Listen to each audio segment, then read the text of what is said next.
Baik, hari ini kita akan kembali mempelajari tentang siapakah aku. Ini adalah bagian yang ketiga. Flyernya mantap, penuh dengan filosofi ya. Situ di dalam, kalau kalian lihat flyernya itu ada manusia yang sedang berdoa dan dia dilingkupi oleh tetesan gitu ya, seperti tetesan air. Kita bisa lambangkan itu seperti darah. Jadi memang sebelum Osvaldo punya kebiasaan kalau mau bikin flyer nanya dulu ini sebenarnya arahnya mau kemana gitu. Jadi ya akhirnya dibuatlah seperti itu dan ya maknanya cukup dalam. Nanti boleh teman-teman lihat. Thank you Osvaldo. Terus semangat olahraga. Oke. Seharusnya setelah 2 kali kita belajar siapakah aku, kita jadi tahu siapa kita. Sekali lagi, seharusnya setelah 2 kali belajar tentang siapakah aku, kita nih jadi tahu nih siapa sih kita ini sebenarnya. Nah, kalau makanya masih ada yang nanya, siapa sih saya sebenarnya? Ini perlu dipertanyakan, kita tuh ngerti gak sih khotbah-khotbah ini? Atau kita tuh ngerti gak sih benar-benar apa yang dimaksud oleh firman Tuhan? Di dalam pembicaraan kita yang pertama, siapakah aku? Kita udah bicara tentang kita adalah gambar dan rupa Allah. Adam itu artinya adalah manusia. Sekali lagi, Adam itu artinya adalah manusia. Dan manusia itu ternyata diberikan gambar dan rupa Allah. Itu kita semua sudah tahu dari kita kecil, bahwa manusia itu diberikan gambar dan rupa Allah. Nah, tentu gambar dan rupa Allah ini akan sejalan dengan apa yang harus dilakukan. Jadi Allah menciptakan dengan tujuan, dan tujuannya pun Allah yang tetapkan. Nah, jadi kita mengerti bahwa kita adalah manusia yang diciptakan segambar dan serupa dengan Allah. Lalu masuk phase kedua, bicara tentang apa? Bahwa manusia ternyata jatuh dalam dosa. Adam telah jatuh ke dalam dosa, dan dosa itu akhirnya terkena kepada seluruh umat manusia. Itulah yang dinamakan dengan transmisi dosa. Sekali lagi, itulah yang dinamakan dengan transmisi dosa. Jadi dosa karena satu orang berdosa, semua manusia telah berdosa.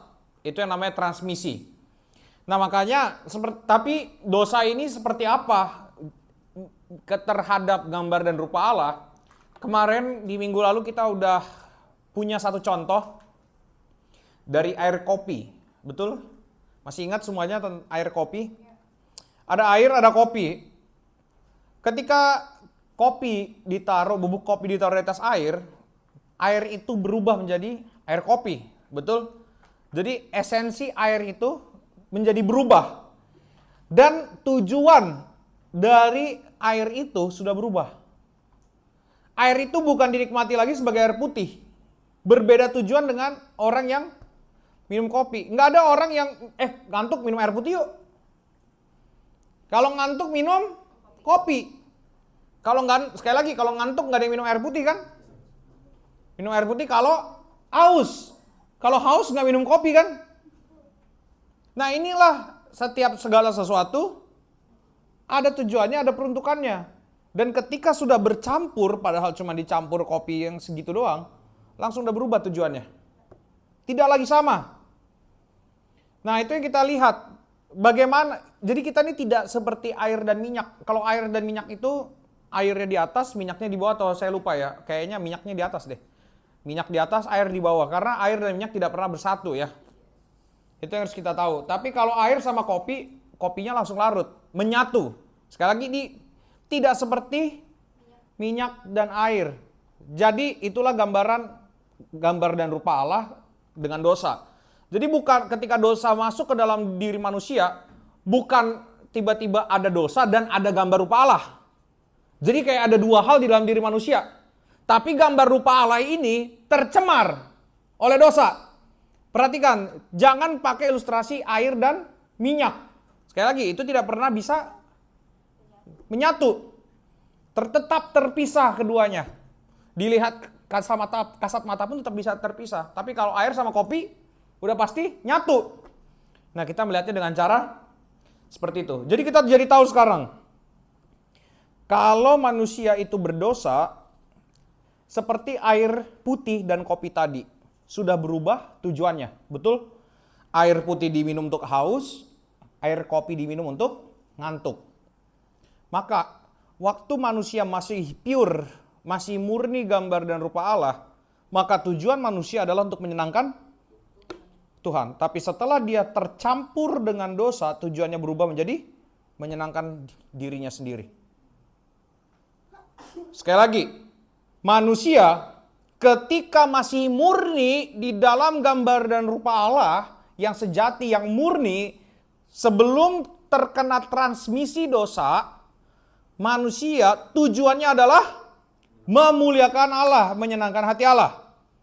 Tapi waktu manusia sudah tercemar dosa, manusia jadi apa? Menyenangkan dirinya sendiri. Kalau Anda tidak percaya, coba pikirkan kehidupan kita sendiri masing-masing. Kita hidup saat ini untuk menyenangkan Tuhan atau menyenangkan diri sendiri? Sekali lagi, kita hidup saat ini untuk menyenangkan Tuhan atau menyenangkan diri sendiri? Jawab masing-masing. Ini bukan kuis, ini bahan refleksi. Sekali lagi, kita menyenangkan Tuhan atau menyenangkan diri sendiri? Makanya sebenarnya manusia itu semuanya, kita semua adalah menjadi makhluk yang egois. Sekali lagi, semua kita menjadi makhluk yang egois. Coba kita selidiki lagi sekali lagi Kejadian 3 tentang waktu manusia jatuh ke dalam dosa. Mari kita buka. Kejadian 3 ayat yang ke 5, 4 dan 5. Kejadian 3 ayat 4 dan 5 yang sudah dapat katakan yes. Tetapi ular itu berkata kepada perempuan itu, sekali-kali kamu tidak akan mati. Tetapi Allah mengetahui bahwa pada waktu kamu memakannya, matamu akan terbuka. Dan kamu akan menjadi seperti Allah, tahu tentang yang baik dan yang jahat. Kita udah lihat kemarin bahwa memang manusia itu diciptakan segambar dan serupa dengan Allah. Manusia itu bukan Allah tapi seperti Allah. Kalau bahasanya Anthony Hoekema adalah salinannya Allah. Dia bukan Allah. Kita udah melihat itu, tapi di satu sisi yang lain kita juga bisa melihat bahwa sebenarnya Adam dan Hawa ingin sama dengan Allah. Sekali lagi, manusia ingin sama dengan, bukan cuma serupa, tapi ingin sama dengan Allah. Dan makanya bukan waktu kita berdosa, semua kita adalah orang-orang yang pengen sama dengan Allah. Sekali lagi, semua kita adalah orang-orang yang pengen sama dengan Allah. Saya mau tanya, siapa yang di sini kalau nggak digubris sakit hati, angkat tangan. Dimanapun. Kalau nggak digubris sakit hati, angkat tangan. Semua pasti sakit hati kalau nggak digubris, betul? Mau lo pacaran, mau lo nggak digubris sama pacar lo, mau lo nggak digubris sama temen lo, sama adik kakak lo, atau sama keluarga lo, terserah. Pasti lo sakit hati, betul? Sekarang pertanyaannya, lo gubris Tuhan nggak? Enggak kan? Dan pertanyaannya, apakah Allah langsung marah sama engkau? Langsung ngambek? Tapi kalau kita merasa tidak digubris sama Tuhan, kita ngambek nggak sama Tuhan? Nah jadi sebenarnya yang Allah siapa? Yang Allah siapa? Ini yang terjadi. Nah inilah yang terjadi. Manusia menjadi pribadi yang sangat egois. Hanya mementingkan dirinya sendiri. Hanya berpusat kepada dirinya sendiri. Permasalahannya gini, Allah itu memang, kita tahu ya, kita harus God centered. Jadi pusatnya adalah Allah. Apakah berarti Allah egois? Apakah segala macam? Gini, Allah tidak dalam berdosa ketika melakukan segala sesuatu. Sekali lagi, tidak dalam keberdosaanlah Allah melakukan segala sesuatu. Maksudnya apa? Ketika manusia menyembah Allah, pasti akan ada benefit yang diberikan oleh Allah. Bahkan Allah pun sebelum manusia menyembah dia, sudah memberikan benefit kepada manusia. Betul apa betul? Tapi kalau manusia, dia justru mengambil benefit. Dia tidak bisa memberikan manfaat. Ketika kita menginginkan sesuatu, kita tidak akan memberikan manfaat bagi orang lain. Tapi kalau Allah ketika disembah, maka kita manusia yang menyembah Dia akan mendapatkan manfaat yang sangat luar biasa. Kita mendapatkan kelegaan, kita mendapatkan sukacita.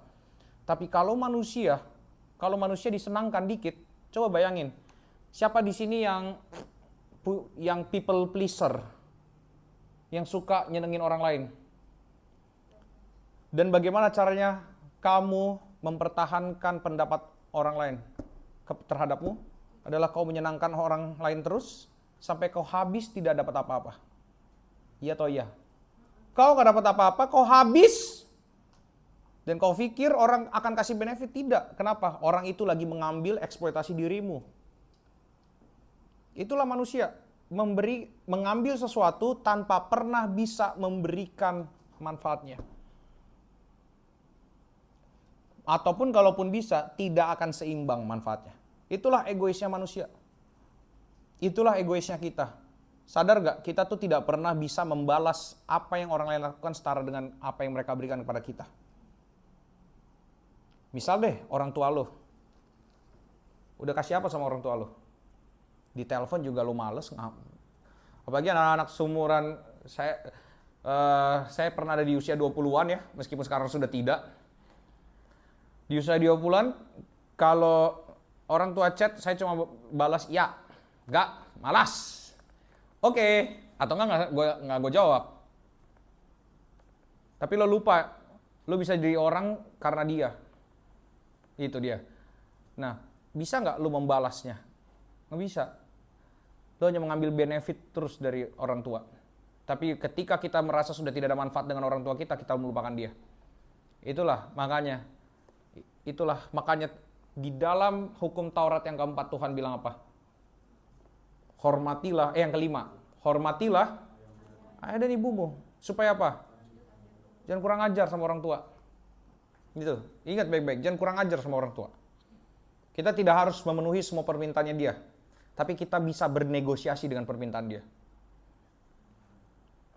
Nah, masalahnya kita jadi anak yang nggak mau ngerti kadang-kadang. Itulah egoisnya manusia. Itu baru sama orang tua, belum sama yang lain.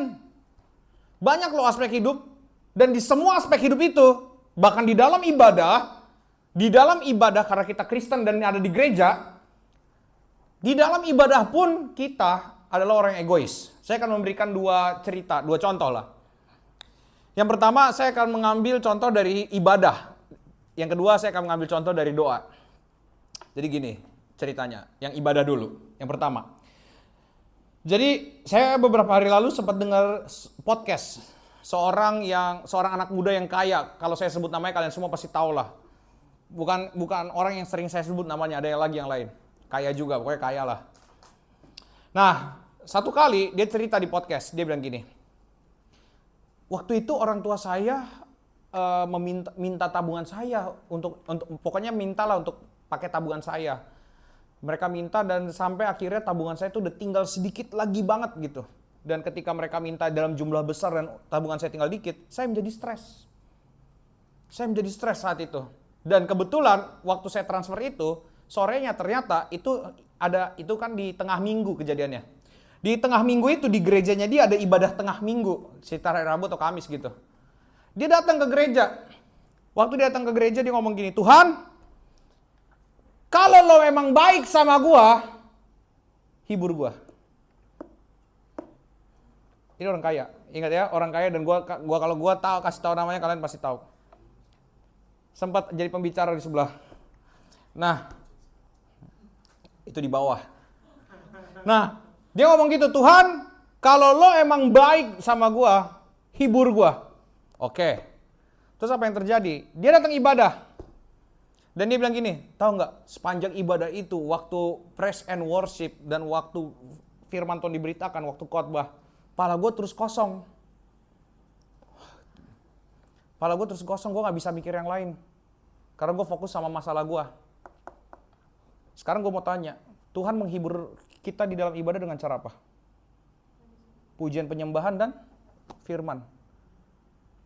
Gila gak? Jadi sebenarnya apa yang dia cari? Bukan suara Tuhan. Yang dia cari adalah uangnya kembali. Yang dia cari adalah uangnya kembali dan dia harapkan untuk didapat di dalam ibadah. Kita juga kayak gitu tahu. Di dalam beribadah. Kemarin saya ngobrol sama adalah adik-adik saya datang ya, Angel. Datang ke rumah, kita ngobrol dari jam 3:30 kayaknya sampai jam 8. Dia ngomong gini, satu statement yang saya bantah dan cukup menarik. Bang, kita kayaknya kalau di gereja itu harus memberikan sesuatu kepada anak muda supaya mereka itu tetap tertarik ke gereja. Gue bilang gak usah, ngapain. Mereka ke gereja butuh apa sih? Mereka mau cari uang. Kerja, bukan ke gereja. Gereja itu tempat di mana orang mendengar berita keselamatan, bukan tempat rekreasi. Sekali lagi, kalau lo cuma mau dapat penghiburan mental, gereja bukanlah tempat rekreasi. Di gereja lo diajar, dengerin firman, supaya lo tahu jalan-jalan keselamatan. Tapi sekarang banyak orang datang ke gereja mau ngapain? Rekreasi, hiburan. Bodoh. Sangat-sangat bodoh pemikiran kayak gitu. Dan itulah bukti keegoisan manusia di hadapan Tuhan. Ibadah bukan memberi diri, malah rekreasi. Sekarang gue mau tanya, apakah untuk rekreasi engkau diciptakan Tuhan? Apakah untuk rekreasi engkau diberikan gambar dan rupa Allah?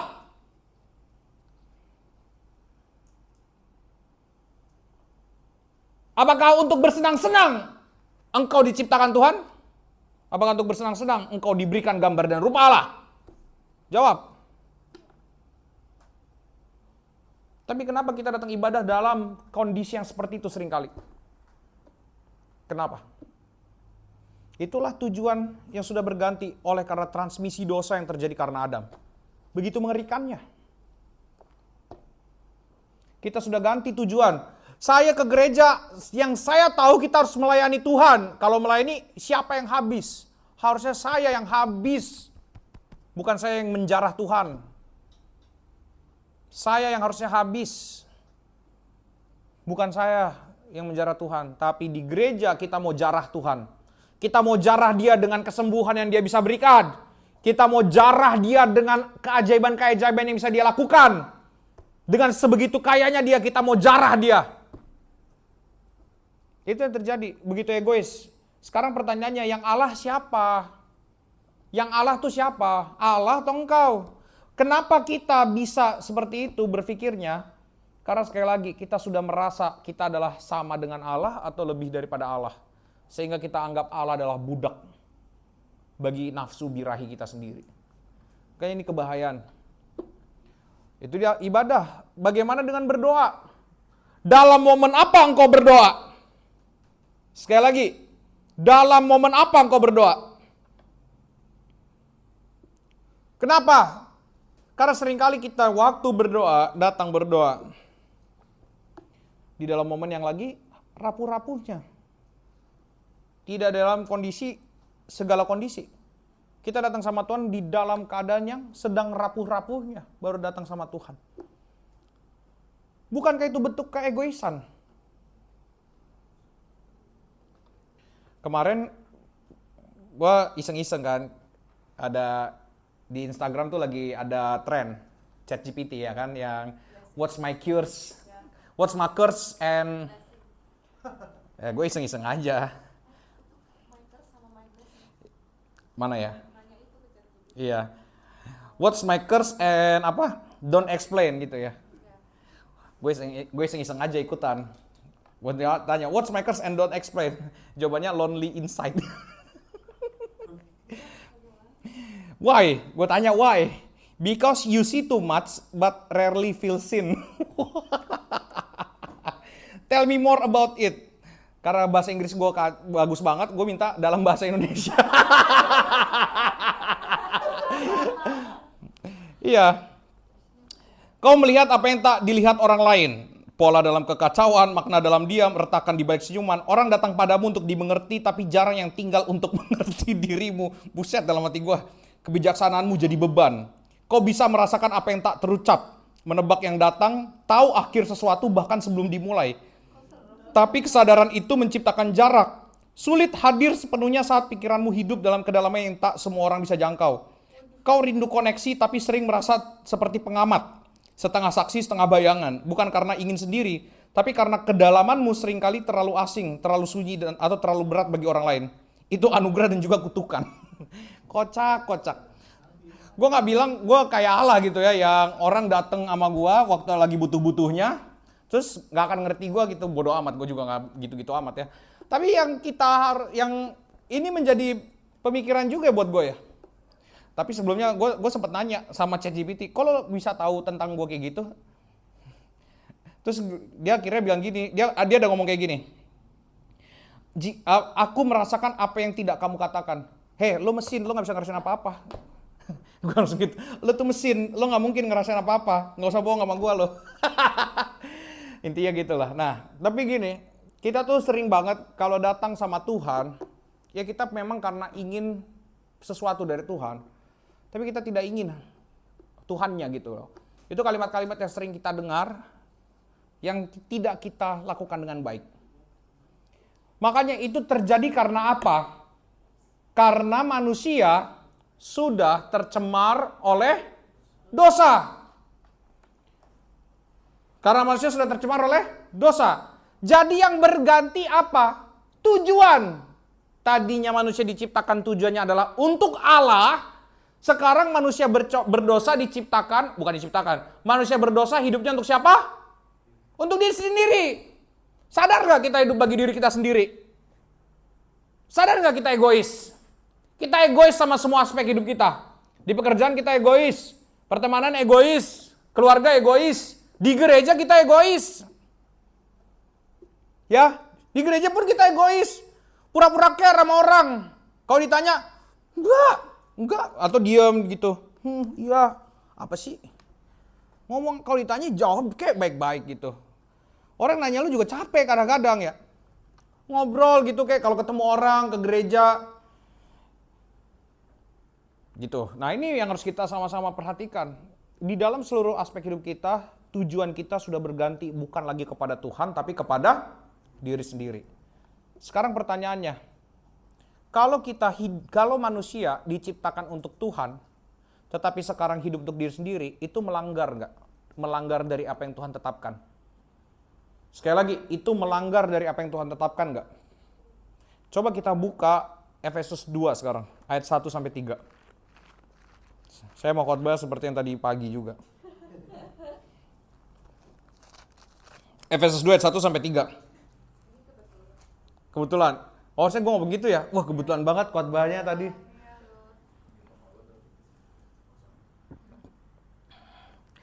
Ayat Alkitab cuma segini. Nggak usah sok-sok kebetulan deh. Saya bacain ya. Kamu dahulu sudah mati karena pelanggaran-pelanggaran dan dosa-dosamu. Kamu hidup di dalamnya karena kamu mengikuti jalan dunia ini. Perhatikan, hidup di dalamnya karena mengikuti jalan dunia ini.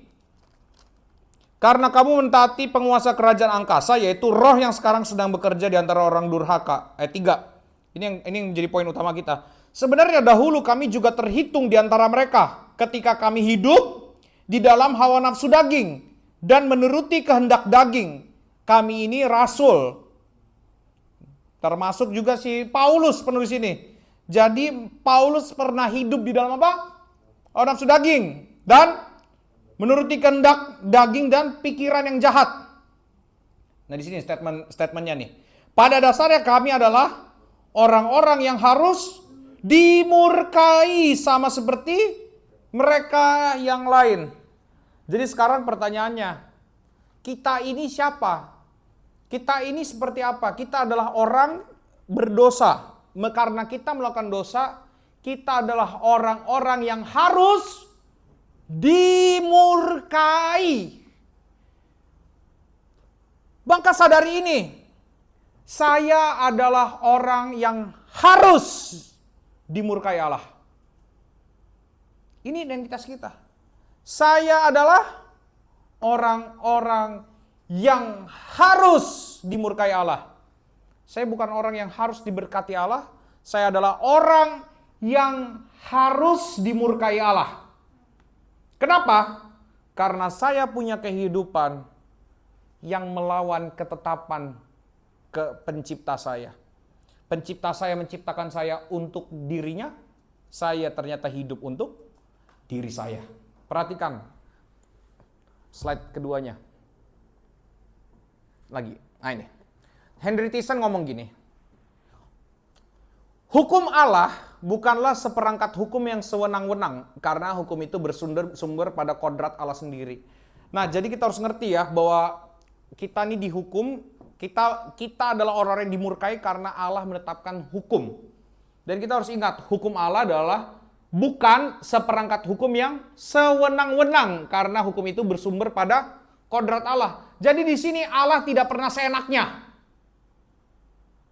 Apa yang tertulis itu karena dirinya adalah seperti itu. Kebenarannya adalah seperti itu.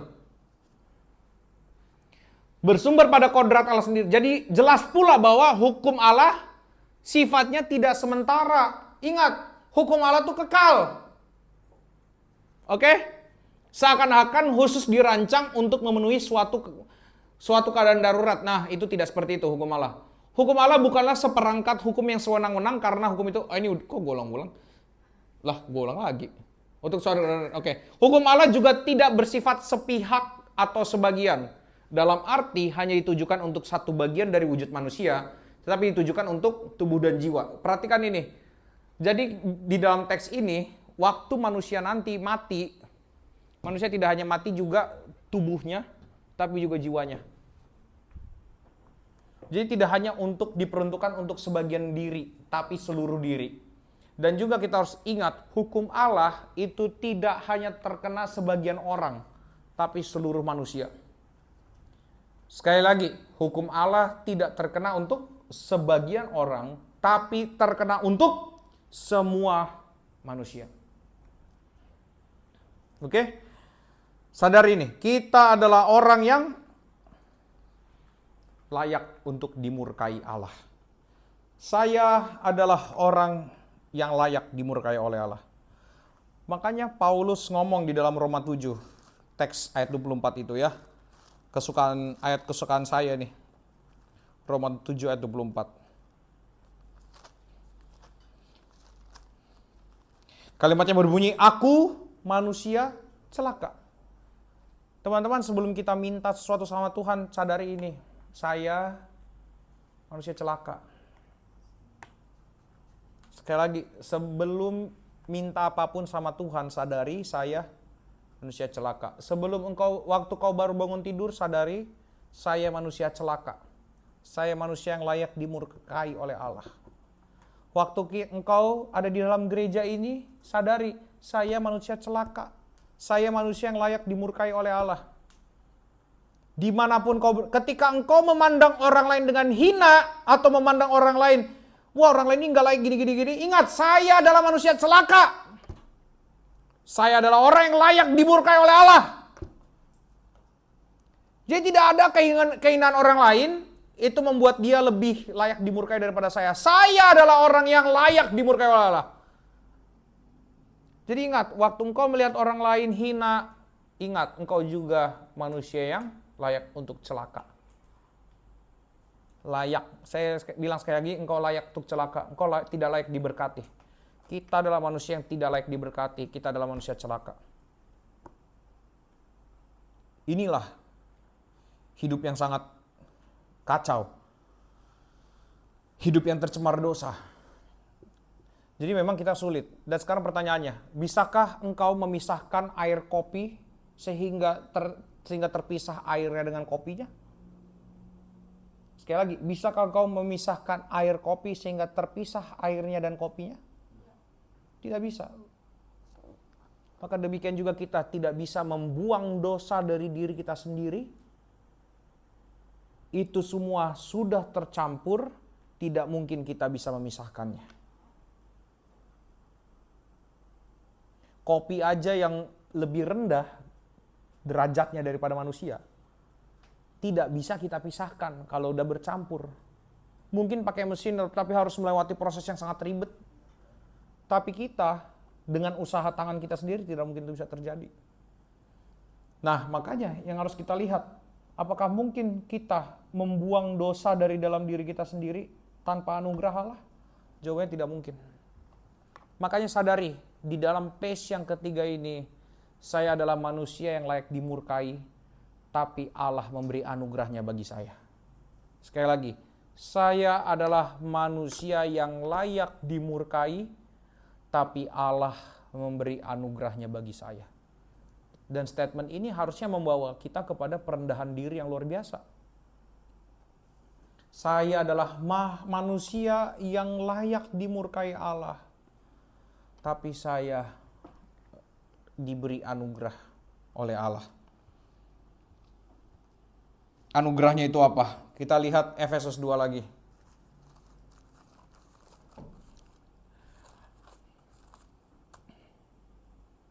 Ayat 4, 5, 6. Ayat 4, 5, 6.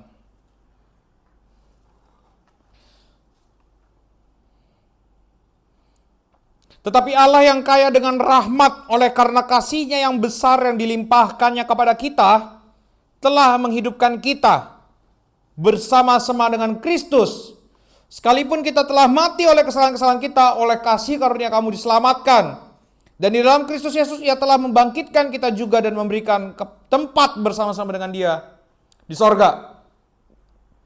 Allah yang kaya dengan rahmat, kasih-Nya dilimpahkan menghidupkan kita bersama dengan Kristus. Sekalipun kita telah mati oleh kesalahan-kesalahan kita. Jadi oleh karena apa? Cuman karena oleh anugerah Allah kita diselamatkan. Cuman karena Allah mau beranugerah kepada manusia yang berdosa inilah, maka kita diselamatkan.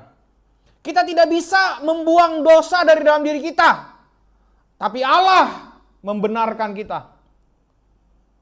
Sehingga kita, ketika diubah statusnya, kita ditolong oleh Dia juga untuk bisa melawan dosa-dosa dalam diri kita. Inilah yang di dalam phase ketiga ini kita belajar tentang manusia yang diberi anugerah keselamatan.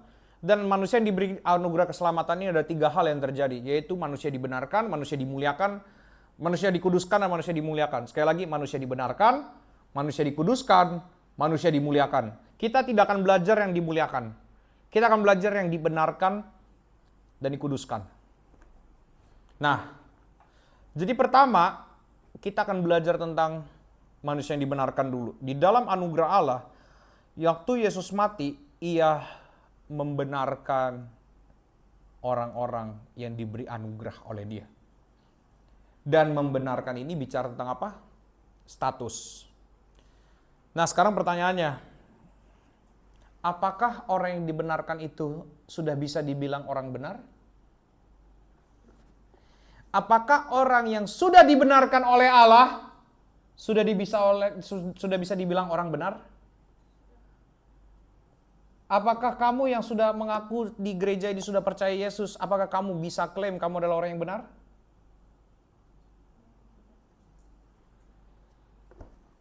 Kalau kamu nggak bisa klaim, kamu nggak percaya Yesus artinya.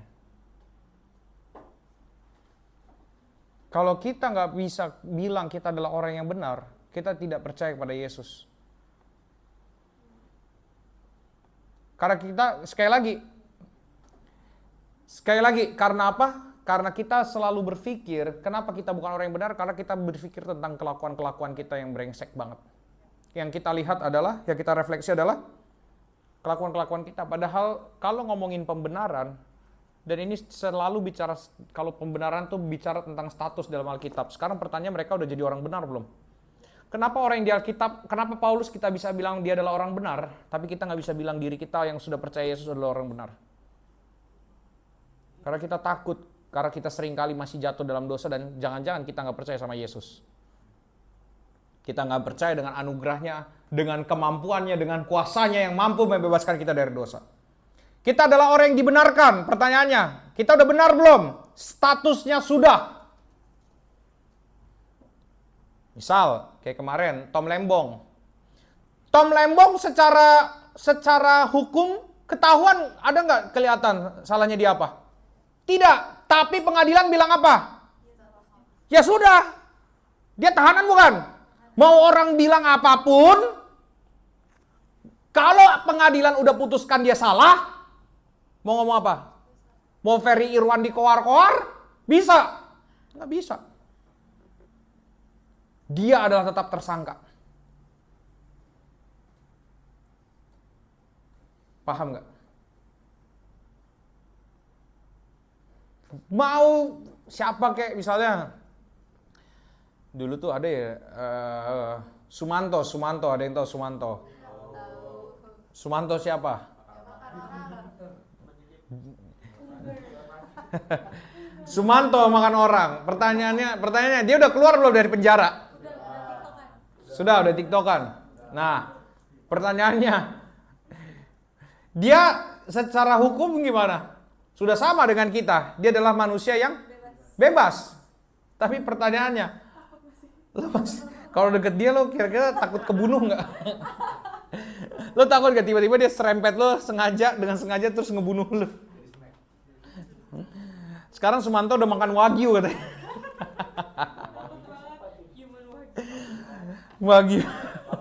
Wahyu. Nah ini coba perhatikan. Nah supaya bisa memperjelas, saya akan melanjutkan ilustrasi yang minggu lalu tentang Agus. Ada yang ingat ilustrasi Agus? Suga. Asik. Kenalkan, nama saya Suga. Suga nguntuk. Agus buntung. Canda. Jangan marah dong. Ini langsung kecewa apa gue? Gue kan ngetawain Agus. Oke, teman-teman perhatikan. Misalnya Agus adalah orang Indonesia. Misal orang Jember ya. Karena nggak mungkin orang Batak nama Agus. Ya, misalnya dia orang Jogja gitu, suka makan orang. dia makan apa sih namanya? Di Jogja makannya apa sih, gue lupa. Nasi rames di sini juga ada, di Depok juga ada nasi rames. Gudeg. Nah, misalnya dia suka makan gudeg. Nah, satu kali dia ke Amerika. Terus dia makan burger. Biasanya makan gudeg terus makan burger. Terus dia tiba-tiba jadi suka burger apa segala macam. Nah, pertanyaannya, karena waktu dia ke Amerika itu, dia rajin makan burger, apakah membuat dia langsung jadi orang Amerika? Tidak. Jadi kalau dia mau jadi orang Amerika, harus berbuat apa? Nah, kalian tahu nggak waktu status diubah, waktu orang saya waktu itu pernah, kita sama Jepanya ada teman yang sudah pindah kewarganegaraan dari Indonesia ke Amerika. Jadi ini saya ngambil dari contoh nyata aja. Dia itu sempat tidak punya kewarganegaraan sama sekali selama 2 tahun. Ilegal. Kenapa? Karena waktu kita mau mengajukan kewarganegaraan Amerika, waktu sudah di ACC, meskipun belum ada statusnya, kewarganegaraan Indonesianya langsung lepas, langsung hilang. Nah makanya kalau dia ada salah dokumen sedikit aja, udah itu akan susah urusnya. Ternyata itu terjadi, dia ada salah dokumen. Dan dia harus bayar sekitar berapa ratus juta gitu. Ratus juta loh ngurus kewarganegaraan. Dan itu dia tidak punya kewarganegaraan karena salah dokumen selama 2 tahun. Jadi tahu, dia jadi imigran gelap artinya. Dia nggak bisa pulang ke Indonesia. Dan dia di Amerika tidak bisa ngapa-ngapain. Kalaupun ada yang nerima dia kerja, itu juga kerjanya jadi pelayan restoran. Yang mungkin dibayarnya nggak seberapa. Tapi sekarang dia sudah dapat kewarganegaraan Amerika. Dia sekarang kerja sehari bisa 2 kali. Jadi ada kerjaan yang pagi sampai jam 3, terus ada kerjaan yang lanjut lagi jam 5 sampai jam 3 pagi. Jam 7 pagi udah kerja lagi. Jadi gitu. Serius. Gue pernah, dia lagi curhat gitu sama gue, telepon, dia baru pulang dari kerjaannya dia jam 2 pagi. Nyampe di depan, waktu itu lagi winter, lagi ada salju. Terus gue bilang, gue mau lihat dong salju di Amerika kayak apa sih gitu. Itu benar-benar gelap jalanannya dia karena pulang, karena beda waktunya itu 14 jam di sini sampai sono. Kayaknya di gua tuh siang, di waktu itu siang, dia malam berarti. Jam 3 jam 4 pagi. Itu betul-betul nggak ada orang, terus pohon-pohon tinggi yang lo lihat di Amerika itu, terus ada salju. Gila serem banget bener. Dan dia kerjanya 2. Udah kerjanya ya gitu-gitulah. Dia kenapa kerja kayak gitu ya banyaklah alasannya. Tapi karena dia sudah punya kewarganegaraan itu, dia bisa bebas kerja jadi apapun dan dapat benefit-benefit dari Amerika. Tapi dia harus menghilangkan kewarganegaraan Indonesia. Sekarang gue mau tanya, kalau kita mau pindah kewarganegaraan, kalau ada orang yang mau pindah kewarganegaraan, itu alasannya karena apa? Betul, benefit. Melihat benefit di Amerika jauh lebih besar daripada Indonesia. Sekarang pertanyaan gue, kalau ada orang yang berdosa dan orang yang sudah diselamatkan, benefitnya lebih besar mana? Kalau kita menjadi orang percaya, kalau kita mau mengaku kepada Injil karena kita tahu benefit di sini jauh lebih besar daripada hidup menjadi orang berdosa. Karena di sini tidak ada benefit apa-apa. Karena di sini waktu orang tidak percaya kepada Yesus, dia hanya hidup bagi dirinya, padahal dirinya tidak bisa menghidupkan dia. Sekali lagi, waktu orang tidak percaya kepada Yesus, dia merasa dia hanya hidup bagi dirinya, padahal dirinya tidak bisa menghidupi dirinya. Tapi Yesus memberikan kehidupan, hidup yang kekal. Ingat, kenapa mau pindah? Karena merasa ada benefit yang lebih besar ketika orang hidup dalam Yesus. Itulah tugas kita memberitakan Injil. Apa? Memperlihatkan benefit yang besar itu kepada dunia ini. Sekali lagi, tugas kita memberitakan Injil apa? Memberitahukan kepada dunia ini benefit yang besar. Kita tidak hanya hidup kekal. Kita jadi hidup berfungsi. Kita hidup bertujuan. Kita juga hidup jadi, coba deh perhatiin, kalau lu hidup melanggar aturan dan hidup tidak melanggar aturan, lebih enak mana? Yang tidak melanggar aturan kan? Tidak deg-degan. Kita hidup tidak di dalam kebenaran, hidup kita nggak deg-degan. Kalau kita tidak percaya Yesus, masih hidup dalam dosa, kita deg-degan besok mati mau jadi apa? Tapi orang Kristen sekali lagi bodohnya kebangetan, nggak ngerti tentang hal ini. Nggak ngerti cara memberitakannya. Ampun, kemarin saya lihat di threads saya kasih. Ada orang ngomong gini di threads, kakak-kakak iman saya sedang goyah. Gimana sih caranya jadi Kristen? Saya sebentar lagi kayaknya ada bisa kemungkinan login Kristen gitu. Tahu nggak komen-komennya apa? Semua jadi teolog. Ngomong gini, udahlah nggak usah percaya-percaya gitu. Kalau lo emang tidak kuat iman, udah lo nggak usah percaya Kristen gitu-gitu. Kristen lebih berat. Lo udahlah kayak gini-gini, sekarang gini-gini. Udahlah ngapain jadi Kristen gini-gini. Karena dikasih tahu Kristen tuh gini, enggak. Gue juga ikut komen akhirnya. Kak, kita berdoa ya supaya kakak ditolong oleh Tuhan. Lo nggak usah, kita tuh kadang-kadang ngapain kepinteran gitu. Kepintaran lo itu bukan lo untuk pamerkan dengan cara seperti itu. Sekali lagi, kepintaranmu kita tidak tunjukkan dengan cara seperti itu. Ayolah. Orang Kristen harusnya bisa memberikan benefit. Itu kan kita sedang memberikan dia sebuah kehangatan. Orang Kristen itu adalah kelompok yang hangat. Sekali lagi, Kristen itu adalah kelompok komunitas yang hangat. Yang isinya orang pintar, yang ngerti hidup, tapi tidak memperlakukan hidup dengan cara yang bodoh. Mari jadi orang Kristen yang bijak.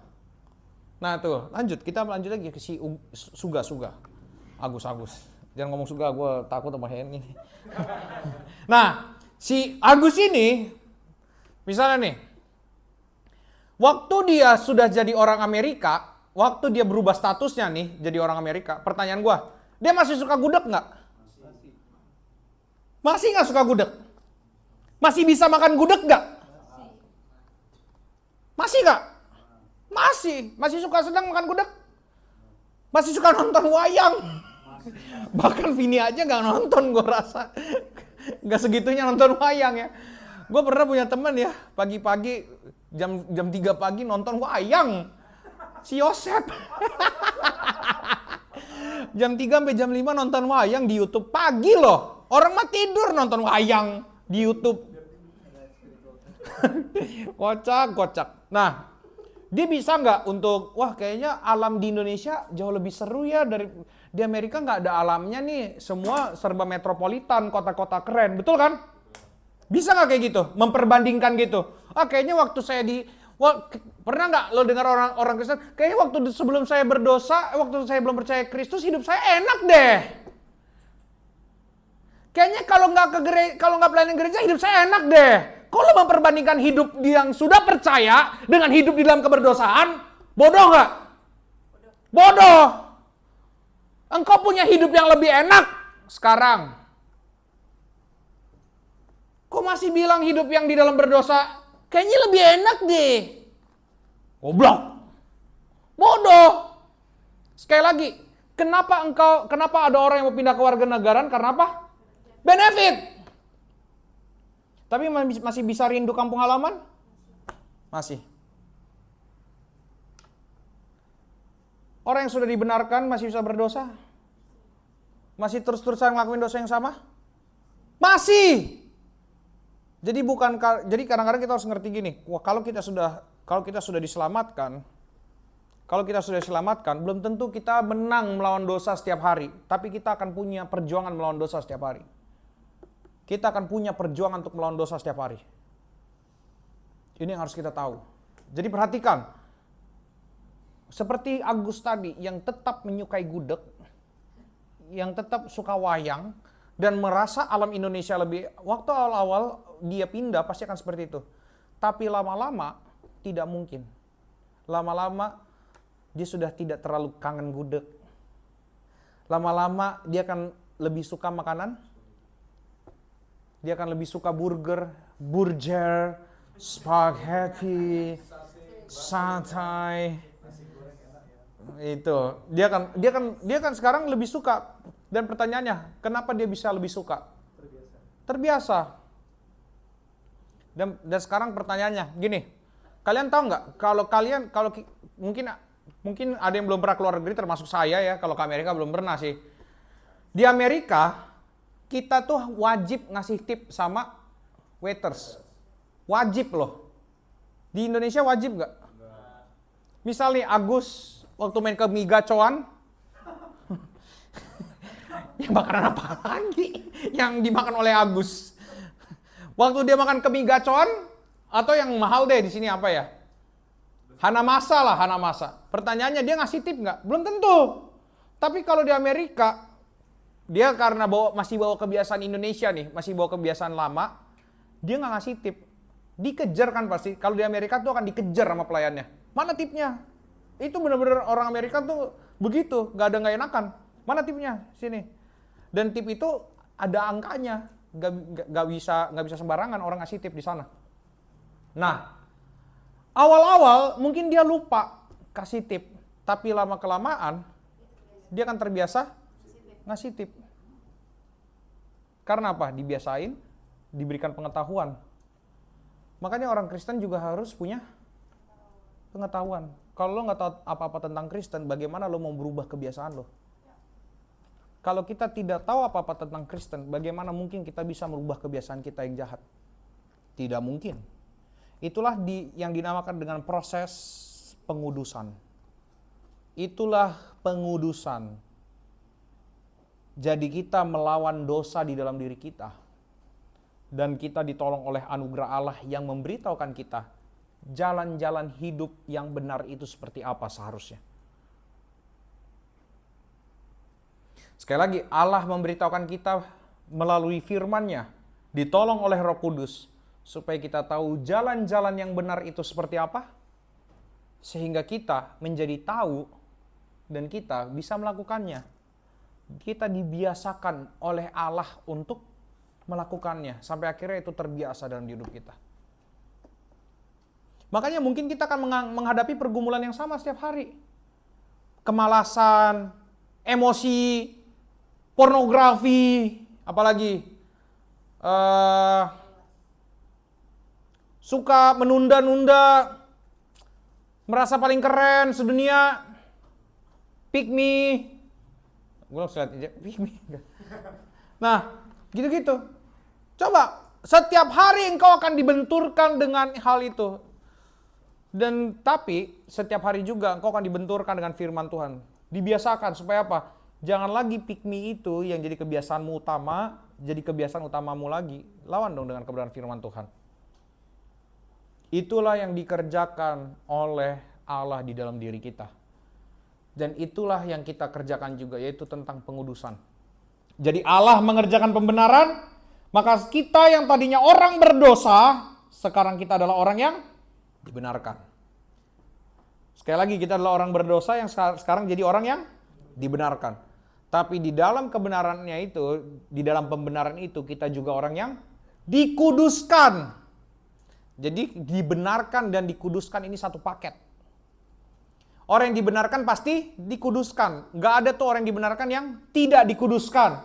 Makanya kalau engkau bilang ke gereja, saya cinta Tuhan, tapi bodoh terus tentang Alkitab. Ingat, terbiasa karena tahu. Ingat, terbiasa itu karena tahu. Gak ada orang yang membiasakan diri apa yang dia tidak tahu. Itu aneh.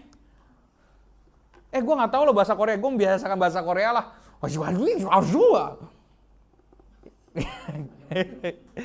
Gue harus tahu apa sesuatu untuk menjadi kebiasaan. Betul gak? Betul gak? Jadi kalau gue tidak tahu apa yang gue biasain. Makanya kalau orang gak baca Alkitab, bagaimana membiasakan hal yang benar? Gimana? Pasti dajjal.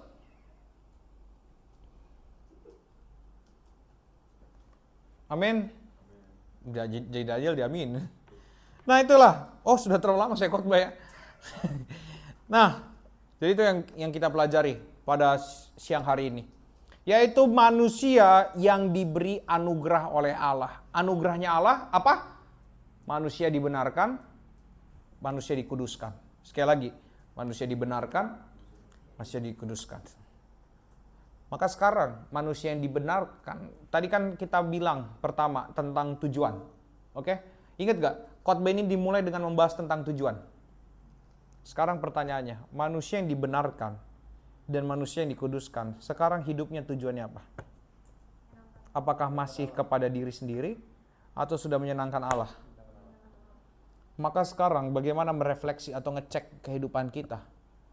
Waktu kita mau melakukan segala sesuatu, pikirkan apakah ini saya melakukannya dalam rangka menyenangkan Allah atau hanya sedang mengubur diri di dalam egoisme diri sendiri. Pikirkan itu sekarang. Di dalam semua aspek hidup saya saat ini, apakah saya mengerjakan ini karena saya menyenangkan Allah atau mau mengubur diri di dalam egoisme tapi kasih embel-embel Allah. Mari berdoa.